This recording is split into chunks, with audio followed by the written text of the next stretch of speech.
হরে কৃষ্ণ হরে কৃষ্ণ কৃষ্ণ কৃষ্ণ হরে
ঘটনা বলি শোনে।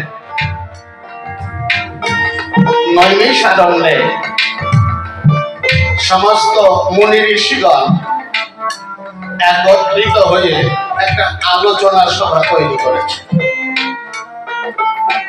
বিষয়বস্তু কি? কোন যুগে কোন সময়ে সবচাইতে কম পরিশ্রম করে কম সময় ব্যয় করে সবচাইতে বেশি ফল লাভ করা। বিষয়টা খুব আশ্চর্য মনে হচ্ছে না বাবা? সময় কম লাগবে, পরিশ্রম কম হবে, অথচ ফলটা ভালো পাওয়া যাবে। শোনার জন্য আগ্রহ হচ্ছে না? তা মুনি ঋষিগণ যে যার মতো করে আলোচনা করলেন, কাজের কাজ কিছুই হলো না। অসমাপ্ত অবস্থায় আলোচনা সভা শেষ হলো, কোন সর্বজনগ্রাহ্য সিদ্ধান্ত পাওয়া গেল। এখন মুনি ঋষিগণ বলছে, দেখো আমরা তো সিদ্ধান্ত দিতে পারলাম না, কিন্তু বিষয়টা তো ভালো, সিদ্ধান্ত তো দরকার। কোথায় গেলে এই সিদ্ধান্ত পাওয়া যায়? একজন বললে, চলো আমরা কৃষ্ণ দ্বৈপায়ন বেদব্যাসের কাছে যাই। সবাই দ্বৈপায়ন বেদব্যাসের উদ্দেশ্যে যাত্রা করলেন। ঋষিগণ জানতে পারলেন দ্বৈপায়ন বেদব্যাস তখন গঙ্গায় স্নান করছে। ঋষিগণ ওই দিকেই যাত্রা করলেন। গঙ্গা তটে উপস্থিত হয়ে দেখলেন ব্যাসদেব স্নান আহ্নিক করছে। নাভি পদ্ম পর্যন্ত জলে নেবে উনি আহ্নিক সারছে। ঋষিগণ অন্তরে করলেন বিবেচনা, আমরা এই সময়ে দ্বৈপায়ন বেদব্যাসকে বিব্রত করব না। ওনার স্নান আহ্নিক হলে সমাপন, যখন ঘরে যাবে আমরাও সকলে একসঙ্গে ওই ঘরে উপস্থিত হয়ে তবে একান্তে তার সঙ্গে করব আলাপ। এই চিন্তা করে ঋষিগণ তীরে আদরে দাঁড়িয়ে আছে। ব্যাসদেব একটা ডুব দিলেন। ব্যাসদেবের পেছনে ঋষিগণ গঙ্গার তীরে অদূরে অবস্থান করছে, আর ব্যাসদেব গঙ্গার দিকে চেয়ে ডুব দিয়ে উঠলেন। আপন মনে বলতে লাগলেন, কলি সাধু, কলি সাধু, কলি সাধু। আরেকটা ডুব দিলেন।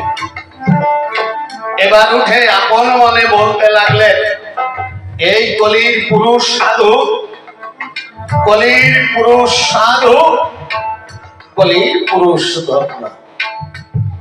আর একটা ডোব দিলেন, উঠে আপন মনে বলতে লাগলেন, এই কলির নারীগণ সাধু, এই কলির নারী শ্রেষ্ঠা,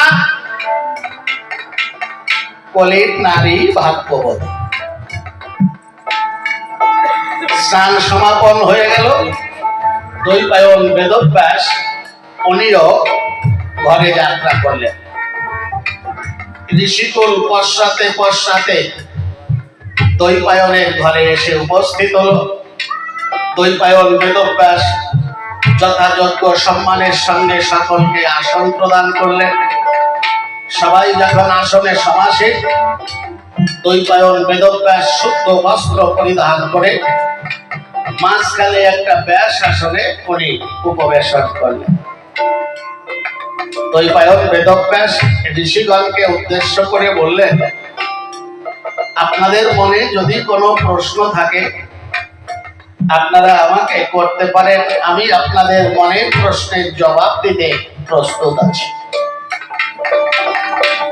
একজন ঋষি বললেন, আমাদের তো মনে প্রশ্ন আছে, কিন্তু সেটা আমরা পরে শুনব। আগে আপনি এটা বলুন, স্নান করতে করতে প্রথম ডুব দিয়ে কেন কলিকে 3 বার সাধুবাদ জানালেন? আরেকটা ডুব দিয়ে কেন কলির পুরুষকে সাধুবাদ জানাইয়ে তাদের ধন্য বললেন? শেষে তৃতীয়বারে ডুব দিয়ে উঠে কেন কলির নারীগণকে ভাগ্যবতী এবং শ্রেষ্ঠা বললেন? দ্বৈপায়ন বেদব্যাস বললেন, দেখুন, সত্য যুগে যে ফল লাভ করতে মানুষকে ধ্যান তপস্যার মাধ্যমে অন্তত 100 বছর সময় লাগতো, মানুষের কর্তব্যটা কি মা, এটা আগে জানার দরকার। আমরা সংসারে আছি, আমাদের নানান কাজ, এত কাজ, যেই কাজের মধ্যে দিয়ে ঠাকুরের নাম করার সময়টুকু হয় না। পরিশ্রম করতে করতে এত কষ্ট হয়ে যায়, কোন ভক্ত সমাবেশে দাঁড়িয়ে একটু উলুধ্বনি দেওয়ার মতো প্রায় মন চায় না। এটা কেন হয় না? আমরা সব সময় কাজের মধ্যে ব্যস্ত, কষ্ট। কেউ সারাদিন কাজ করলেও কষ্ট হয় না, আবার কেউ শুয়ে থাকলেও কষ্ট হয়ে যায়। আমার একটা ছেলে আছে, ওর নাম অলিন্দ। ওর সবচাইতে বেশি কষ্ট খাইতে গেলে, বুঝতে পারছেন? তাহলে কষ্ট সবারই হচ্ছে। আমার কয়, বাবা, আমি বলি, বাবা তুই যে পড়াশোনা করিস না, শুয়ে পড়ছিস কেন? শুয়ে শুয়ে পড়লে ভালো হয়। আরে কি আস্তে আস্তে কি কথা বলিস? কয়, বাবা আমার কথা বলতেই কষ্ট হয়। তাহলে কষ্ট আমরা সবাই করছি, কিন্তু আমাদের আসল কাজটা কি? মানব জনম। আমাদের এই যে দেহটা মা, এই দেহটা এর কোনো শক্তি টক্তি নাই। যদি এই দেহের শক্তি থাকতো, তাহলে একটা মৃত মানুষ যেখানে পড়ে থাকে, দেহটার সবই থাকে না। তাকে ডাকলেও সাড়া দিতে পারে না, সে কাউকে কিছু বলতেও পারে না। তাহলে এই দেহের মধ্যে একজন মালিক রয়েছে, তাকে আমরা কেউ জানি না। উনি হলেন ভগবান। সেই ভগবানই আমাদেরকে পরিচালনা করছে। তাই দেবের দুর্লভ মানব জীবনের শ্রেষ্ঠ কর্ম হচ্ছে সেই ভগবান ঈশ্বর সত্তা, সেই সনাতন সত্তাকে জানা। আনন্দটা কোথায়? যদি কেউ সেই সনাতন সত্তাটাকে জানতে পারেন, তাহলেই তার মহা আনন্দ। তাহলে সত্য যুগে মানুষ ধ্যান তপস্যা করত সেই সনাতন বস্তু ভগবানকে জানবার জন্য, কিন্তু সেখানে ভগবানকে জানতে হলে ব্যাসদেব বললেন কম করে 100 বৎসর সময়ের দরকার।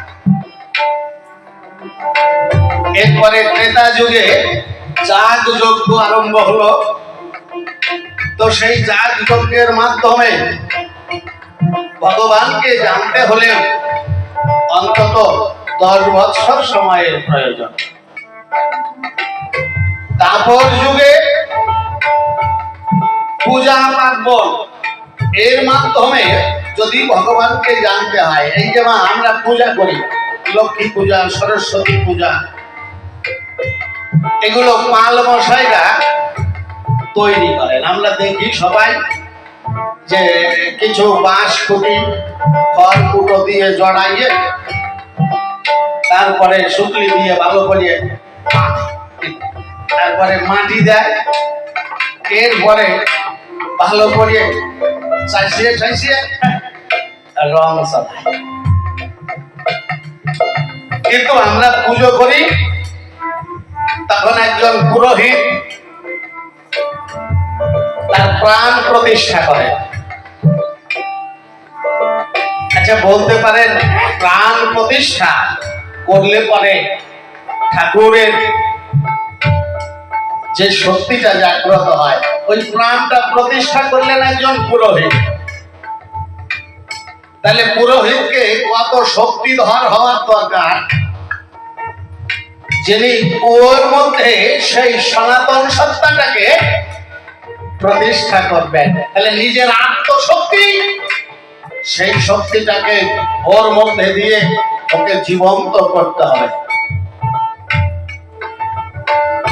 যারা পারে তারাই তো মানুষ কমায়। আমরা লক্ষ্মী পুজো করি না ঘরে ঘরে সবাই। ছোট্ট একটা ঘটনা শোনো। কেষ্ট খাবার নাম শুনেছো? গণেশ পাগল, অনেকে শুনে থাকবে। তাই গণেশ পাগল বাড়িতে আসে লক্ষ্মী পুজোর দিন। লক্ষ্মী পুজো তো পূর্ণিমায় হয়। তা পাগল একটু বাইরে বেরোবে, কেষ্ট খাবার মা কেষ্ট খাবাকে বলছে তুই কোথায় যাচ্ছিস? বলছে একটু ঘুরে আসি। পাগল মানুষ তো, তা বলছে কেষ্ট রে, আজকে তো লক্ষ্মী পুজো, একটু সকাল সকাল বাড়ি ফিরিস, আর আসার সময় একটা লক্ষ্মী কিনে নিয়ে আসিস। বাজারে লক্ষ্মী মূর্তি, একটা লক্ষ্মী প্রতিমা কিনে নিয়ে আসি। বলছে হ্যাঁ আসবে। পাগল বেরোয় গেছে 1 মাস, বাড়ি আসার কথা মনে নাই। যেদিন বাড়ি ফিরছে ওই দিন 1 মাস পূর্ণ হয়েছে, পূর্ণ অমাবস্যা। তো বাড়ি ঢোকার আগে পাগলের মনে পড়েছে মা বলেছিল লক্ষ্মী পুজো, মা লক্ষ্মী পুজো করবে, তাকে লক্ষ্মী নিয়ে যাইতে কইছিল। এই লক্ষ্মী পুজোর 1 মাস পরে বাজারে লক্ষ্মী মূর্তি পাওয়া যায় নাকি? এখন এই কেষ্ট খাবা বাঁশ বাগান গাছের তলা দিয়ে জঙ্গলে খুঁজতে খুঁজতে দেখে একটা গাছ তলায় তার একটা পুরানো লক্ষ্মী প্রতিমা, রং ঢং সব সজিয়ে গেছে। ওইকে ধরে নিয়ে চলে আইছি। বাড়ি আসলে কেষ্ট খাবার মা বলছে কি রে, তোরে বললাম লক্ষ্মী পুজোর দিন বেরোচ্ছিস, তাড়াতাড়ি একটা লক্ষ্মী প্রতিমা নিয়ে বাড়ি আসিস, আর তুই এই 1 মাস পরে অমাবস্যার দিন ফিরে আসলি, তো রাতে কি? ভাই মা ওই তো তুমি কইছিলে লক্ষ্মী আনতে, লক্ষ্মী প্রতিমা নিয়ে আইছি। ওর মা কয় হারে আমার কপাল রে, আর একটা পুরানো রং চাটা কয় বছরের লক্ষ্মী জঙ্গলে ভেলাইছে, তুই সেইটা দিয়ে আইছিস আমার কাছে লক্ষ্মী পূজা করবার জন্য অমাবস্যার দিনে সন্ধ্যা করিয়ে গেছে। কেষ্ট খাবা বলছে মা, যারা পূর্ণিমার ঘরে পূজা করেছে তাদের কারো লক্ষ্মী কারো হাত থেকে প্রসাদ খায়নি। কথা লাভ। আজ তুমি এই লক্ষ্মী প্রতিমার পূজা দাও, অন্তরে দেখো ভেবে লক্ষ্মী তোমার হাত থেকে প্রসাদ খাবে। কে বলেছে অমাবস্যা? সে দেখো তাহলে পূর্ণ চাঁদের আবির্ভাব ঘটেছে, আজ পরিপূর্ণ জ্যোৎস্না। কেষ্ট ব্যাপার মা পূজার আয়োজন করলেন, লক্ষ্মীকে প্রসাদ দিয়ে বলছে, মা আমার পাগল ছেলে কি বলে তা আমি জানি না, আমার সাধ্য অনুসারে আমার সেই পাগল ছেলের সাহায্যে আমি তোর পূজার আয়োজন করেছি। মা তুই নিজে গুণে করুণা করে প্রসাদ গ্রহণ কর। বসে শুনো গানে দেব, মৃন্ময় মূর্তি চিন্ময় রূপ ধারণ করে আজ বাড়িয়ে আজ ভোগের থালা থেকে প্রসাদ খেতে লাগলো। কৃষ্ণ কাপা ডাক দিয়ে মাকে বলছে, মা এসো এসো, দেখো তখনই পূর্ণ চন্দ্রের উদয় হয়েছে। জ্যেষ্ঠ ব্যাপার মা বাইরে এসে দেখে সত্যি সত্যি আকাশে পূর্ণ চাঁদ উদয় হয়েছে। তাহলে এই শক্তিটা কার? এই মানুষ।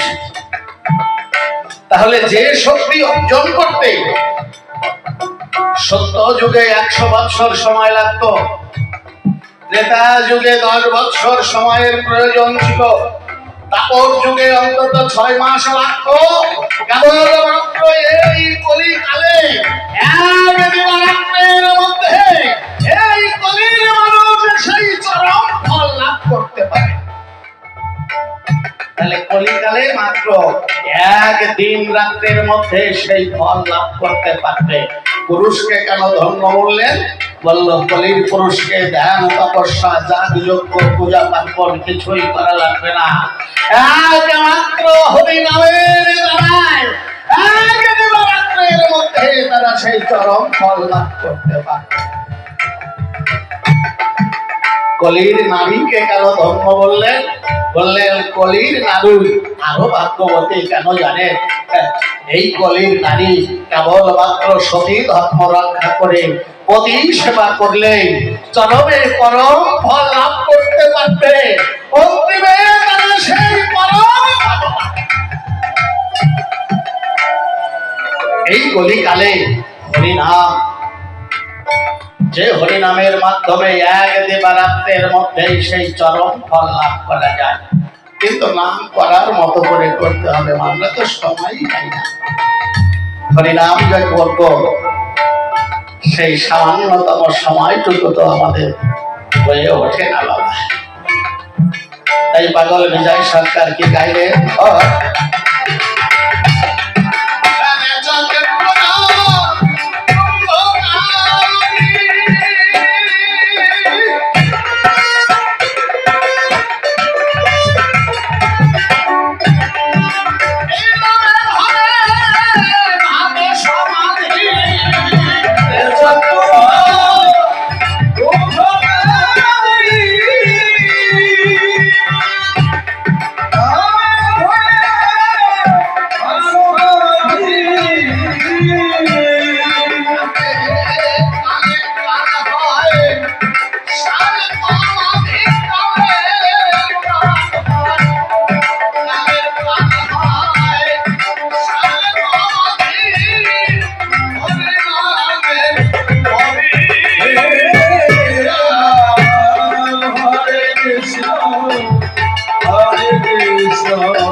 Krishna Krishna